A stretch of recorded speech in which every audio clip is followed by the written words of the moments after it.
Hello everyone, আসসালামু আলাইকুম। আজকের রেসিপি চাল ডালের ভুনা খিচুড়ি।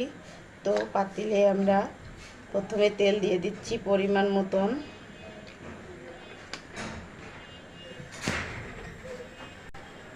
তেলটা একটু গরম হলেই আমরা পেঁয়াজ দিয়ে দিচ্ছি পরিমাণ মতন।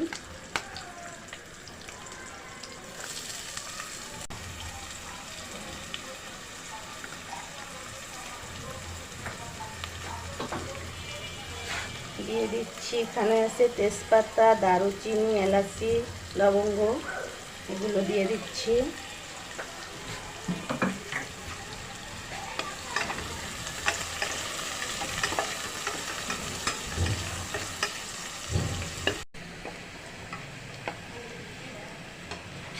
পেঁয়াজ আমাদের ভাজা হয়ে গেছে। এই পর্যায়ে আমরা কিছুটা আদা রসুন বাটা দিয়ে দিচ্ছি।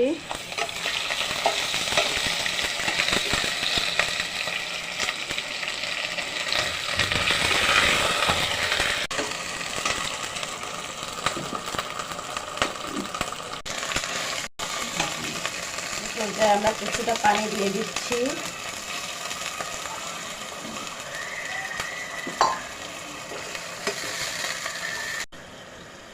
এখন আমরা এর ভিতরে একে একে সব মশলা দিয়ে দিচ্ছি। প্রথমে দিচ্ছি ধনিয়ার গুঁড়া 2 চামচ পরিমাণ মতন। 1 চামচ দিচ্ছি হলুদের গুঁড়া, 2 চামচ দিচ্ছি মরিচের গুঁড়া। এখানে আমি কাঁচা মরিচ অ্যাড করবো, তাই মরিচের গুঁড়া একটু কম দিচ্ছি।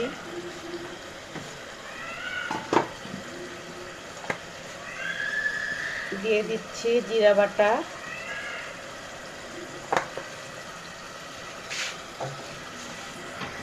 দিয়ে দিয়েছি লবণ।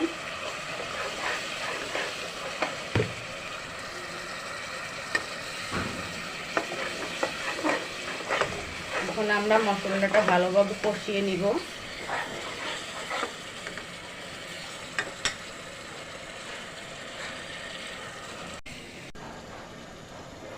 এটা আমাদের মশলাটা কষানো হয়ে গেছে। এখন আমি খিচুড়ির চালটা দিয়ে দিব। নাজিরশাহ চাল নিয়েছি, আপনারা এখানে চাইলে পোলার চাল, ভাতের চাল, যে কোনো চালই ব্যবহার করতে পারেন।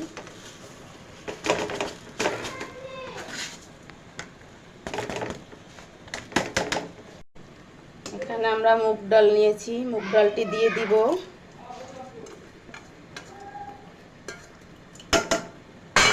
এখানে আমরা মসুরির ডাল নিয়েছি। এই মসুরির ডালটা আমি যখন এই খিচুড়িটা বলক আসবে তখন দিব।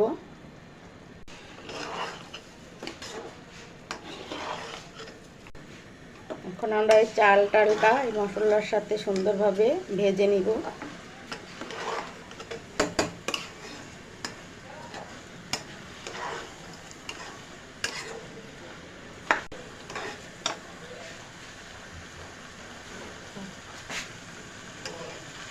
এখানে আমি মুগ ডাল ও মসুরি ডাল নিয়েছি, আপনারা চাইলে যে কোনো ডালই নিতে পারেন, 2-3 পদের ডালও দিতে পারেন। তবে মসুরির ডালটা সবসময় খিচুড়ি বলক আসলে পরে দিবেন, এতে করে ডালটা গলে যাবে না, খিচুড়িটা একেবারে ঝরঝরা হবে। মসুরির ডালটা আগে দিলে অনেক সময় গলে যায়, খিচুড়িটা অনেক সময় নরমও হয়ে যেতে পারে। তাই চেষ্টা করবেন মসুরি ডালটা সবসময় বলক আসলে দেওয়ার জন্য।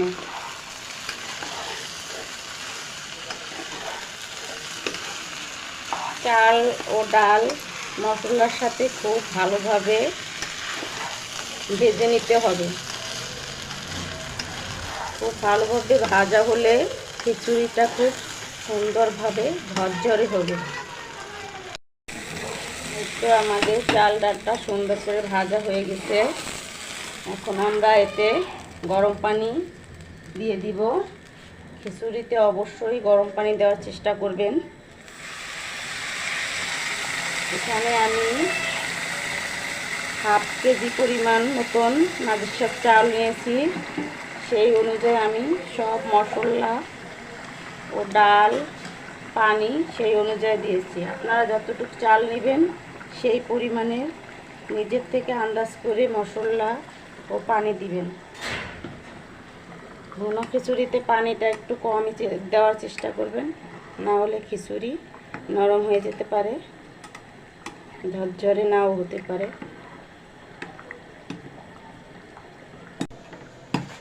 এখন আমরা একটি ঢাকনা দিয়ে ঢেকে দিচ্ছি 2 মিনিটের জন্য। 2 মিনিট পরে আমরা মসুরির ডালটা দিয়ে দেব। এই তো আমাদের খিচুড়িটা ভালোভাবে বলক এসে গেছে। এখানে যেহেতু আমি গরম পানি ব্যবহার করেছি তাই সাথে সাথেই বলক এসে গেছে, তাই আমি 2 মিনিটের জন্য খিচুড়িটা একটু ঢেকে দিয়েছিলাম। এখন আমি এই মসুরির ডালটা দিয়ে দিব। মসুরির ডালটা দিয়ে সুন্দরভাবে চালের সাথে মিশিয়ে নিব।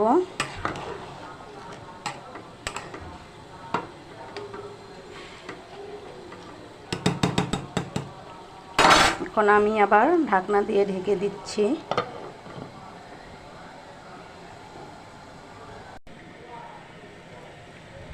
এই পর্যায়ে আমরা কিছুটা কাঁচামরিচ দিয়ে দিব।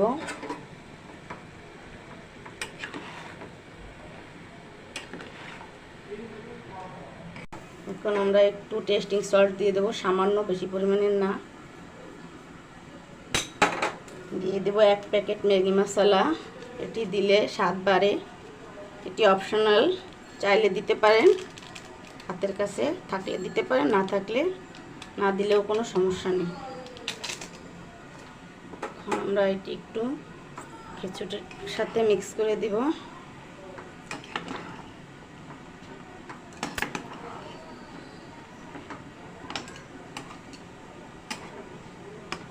এটা ঢাকনা দিয়ে ঢেকে চুলায় একটি তাওয়া বসিয়ে এর উপরে কিছুক্ষণের জন্য আঁচে রাখবো।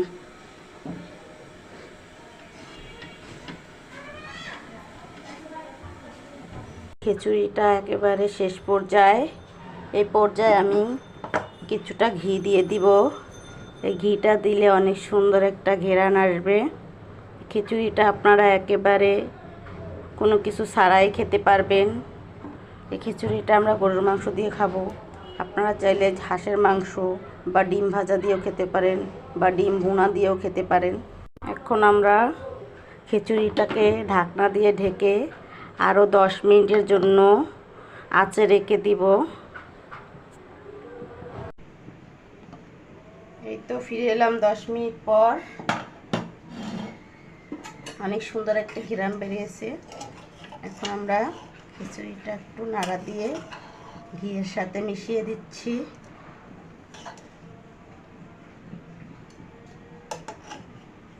দেখেন কত সুন্দর ঝরঝরে হয়েছে।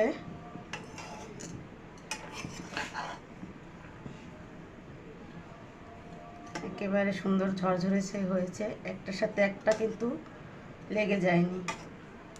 তো আমার এই ভুনা খিচুড়ি রেসিপিটা আপনাদের যদি ভালো লেগে থাকে তাহলে আমার চ্যানেলটা সাবস্ক্রাইব করবেন, লাইক কমেন্ট শেয়ার করে অন্যকে দেখার সুযোগ করে দেবেন। আল্লাহ হাফেজ।